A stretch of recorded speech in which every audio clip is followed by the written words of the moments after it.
Hey everyone, it's Greg again. It's episode 20 of Unbreakable Spirits. Thanks for tuning in. Just have a few topics today. I wanted to touch base with you guys. Um, I'm going to keep it a little short today, probably tweaked my back yesterday. I don't know what happened. And feeling a little under the weather, but everything will be okay. This is what happens, little bones. I rarely get full blown fractures on the like I did when I was a kid, but now it's more aches and strains and pulled ligaments and maybe some stress fractures and things like that. Probably I was bending down and trying to pick something up that I shouldn't have, or trying to open the window and do something. So usually I put a heating pad on it, and it's better. But I wanted to pop in and say hello. And one of the things I wanted to talk about real quick is having a purpose in life. And Bud, hey, there he is. There's the big guy. How you doing, Bud? Come say hello. Um, it's very important to have a purpose in life. It's very important to have a reason to get up every day. I mean, life is hard enough. Um, you have to have a reason to keep going, to keep yourself motivated, to keep challenged. Um, and everyone needs a purpose. I remember when I was a social worker at a nursing home, uh, my residents, they had they had uh, a purpose in life like everyone else. Um, Maybe they were expecting company later today. Maybe they were working on a project. Now, a lot of my residents used to do life, we would call them end of, not that they were going to pass away anytime soon, but uh, life summary videos, or they would write a journal to pass down to their family. Uh, and so they would be working on something like that, or maybe something in arts and crafts. But everyone has a reason, and a purpose in life to keep going. And I think that's very important. I know when I was a kid, uh, probably my big purpose was baseball, the Phillies, and having the little bugs, you just never knew when the next fracture would occur. And the Phillies, even though they didn't win very much back when I was a kid, there was always hope. There was that word hope. There was hope that they would have a winning season or get into the World Series, and that just kept me going. And I think when I was older, uh, one of my main reasons for getting up every morning was my social work. When I worked in a nursing home, my residents were there waiting for me.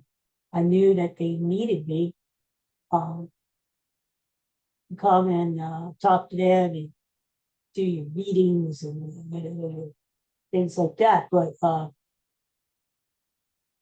that gave me a lot of drive and motivation, and I needed that too.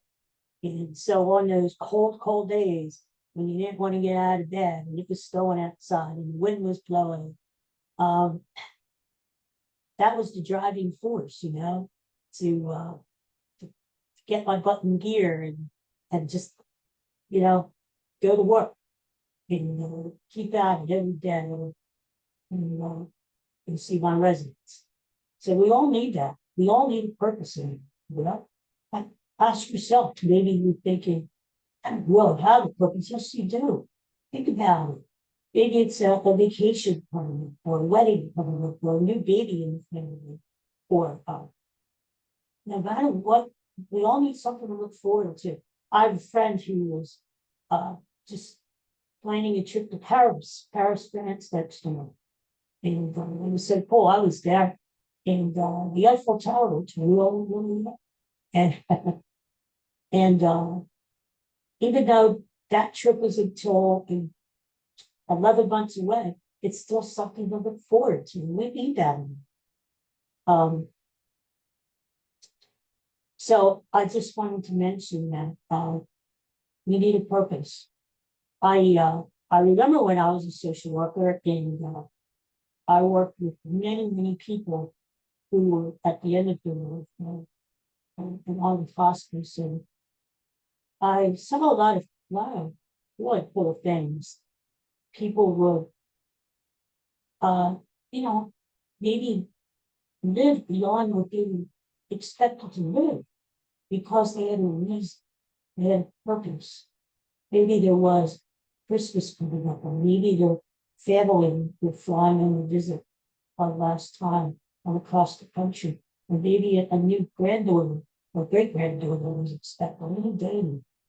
And it would be it was amazing almost every time when the doctors would say, I don't know how Mr. So-and-so is surviving, how she's hanging on, you know? And when we investigated or thought about it, it's because there was a reason. There was something similar to that going on in her life. So it's very important to have that. We all need something to look forward to and focus in the lives. The other thing I wanted to mention real quick before I go to care about, I graduations are coming up now. Today is April 21st, and it's beautiful outside in Pennsylvania. It's 82 degrees and blue skies, soft breeze. It's beautiful. It's this time of the year for graduation. So that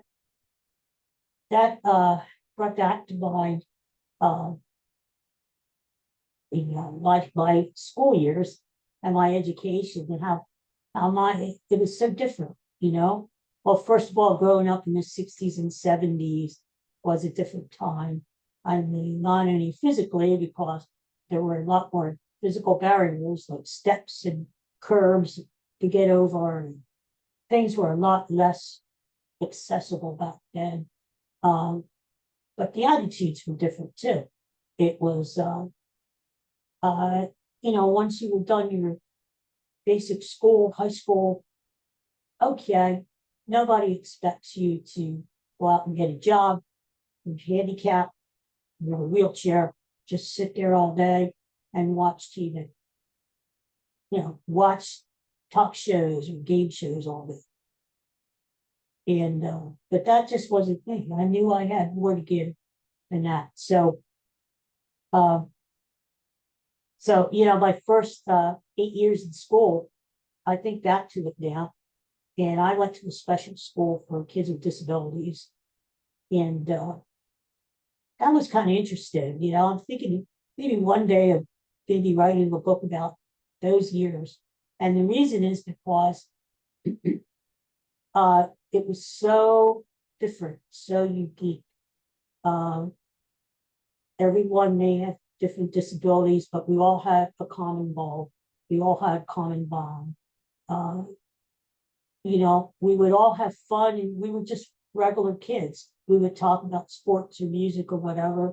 We all had our lunch boxes, and I had the Flintstones, and we would eat lunch together, and you know, but it was just different. We accepted each other for the people that who we were. We had nothing to do with disabilities, and we kind of wish that the world would have seen us that way too. And actually, being in school where everything was on one floor, all ramps, it was probably the most accessible place. Uh, we all had to deal with because code may have had steps. Our town might have had codes. And so going to school was actually very liberating and very independent, was very free. And but we would go out for lunch, and we would play kickball. Maybe we would kick the ball with our canes or walkers or something. But we would all have our different classes, and I remember how I had a crush on my second grade teacher. She was this beautiful redheaded pretty green eyes. And I think back then, 8 years old, I thought, you're not going to marry this chick. Well, it didn't happen. And that the dream kind of faded after when I found out she was validated. So that kind of ended the book. And thus, she must be married. I never bothered to see her images. But we were kids, but we had feelings and we had emotions just like anybody else, right? And I think it made us mature a lot faster too, because you never knew what was going to happen from day to day. I remember the one time I sat in the front row, and I had a lot of friends in class, but one of my best friends sat right down the road from me, and we came in this one Monday morning, the weekend, and got out, and there was a bouquet of flowers on his desk. And so we all wondered what was going on. And the teacher told us that he had died over the weekend. And, it's not something you expect, but I guess deep down inside, we thought, well, maybe we're not surprised. And then we all had our different ailments. Maybe some kids had cancer, maybe some kids had other forms of disability or whatever. But I think it all made us appreciate each other, appreciate life more, because you just didn't know. You just didn't know if you were going to see your friend the next day or after the next weekend. So that was the first 8 years. And then after that, I actually, for about 1 or 2 years, I guess, I had school at home. Teachers would come after regular school hours. That was pretty cool because only 1 hour of school each day. You can't beat it, right? But I didn't miss being with other kids and other classmates. But then in high school, for 3 years, I became the box, BOX. I was the box. You look at it. And what was the box? The box back in the 1970s was an intercom system hooked up from my bedroom to the school. And so there would be a kid. I would be in my bed, in my bedroom, 8 o'clock in the morning. I would plug in the box, turn it on, and there was the first class of the day. And the kid, his assignment, her assignment was to transport the intercom box on their end around to the different classes, plug it in. In some classes, I had my own desk, but other classes, they put me on a windowsill.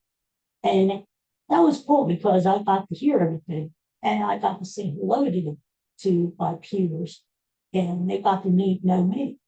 And they would come over sometimes and do homework after school. I think they were just curious of who his voice was. And they would look at me and say, dude, you really are going to live, children. Yeah, I really am. And I was just as curious to see what they look like too, whoever. And some funny things would happen. Like one time, the kid who transported me forgot the box and left it in the bathroom, and they couldn't find me all day long. And then they finally hunted me down. Thank God I couldn't see anything or smell anything.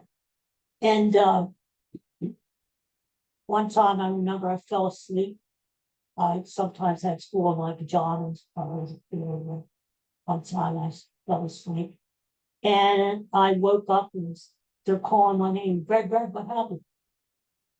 Well, I cooked up and wait a minute, I lost connection. Well, they don't. It was a technical, but it wasn't a sleep. So, and I guess I could have cheated, but I remember that they would probably, most of the time, with my exams in person and wait until I took them. But whenever I had a pop quiz or something, and then my mom always told me, Greg, God is always watching you. Plus, I had all these statues and stuff in my room, and the eyes were always on me. So How can I change? So I was the boss for 3 years. And the good thing was, I couldn't go to school because there were steps in the school. And but the one time I did go to school was the very last day of graduation. We graduated with all my other classmates on the football field. So that was pretty cool. And finally, I went to college. Uh, Once I figured out what I wanted to do with my life, I was 28 years old, and I finally went to college to get my degree in social work. And would you know, the very first day of college was the first time in my life that I was in a so-called normal classroom with so-called normal people. And I had to get used to changing classes and having the teacher, the professor in front of me, and using a locker and carrying around school books. But I loved it because I felt like I was just like everybody else. I didn't feel different. So that was cool. So that's how I went to school. So when I think about all the kids out there graduating soon, I think back to my time, and there's a lot of fond memories. Different, very different, but very fond. So, all right. Well, you guys have a good time up there. Thanks for tuning in, and I'll probably talk to you again over the weekend. I usually do my sports episode, which I love to do every Saturday or Sunday. And I am planning on having some special get on. I was saying it and saying it and saying it. But I do have some special guests lined up who hopefully will come on and share very, very interesting and very inspirational stories with all of us. Um, we need some inspiration and some hope, and we need it. We need some positivity in the lives. A lot of crazy stuff going on, and we need some hope. So that's why I'm here, and that's why I hope you're tuning in. So you guys take care, and I will see you sometime over the weekend. And meanwhile, I'm gonna go and rest my back. And so you guys take care, all right? See you again really soon. Bye bye.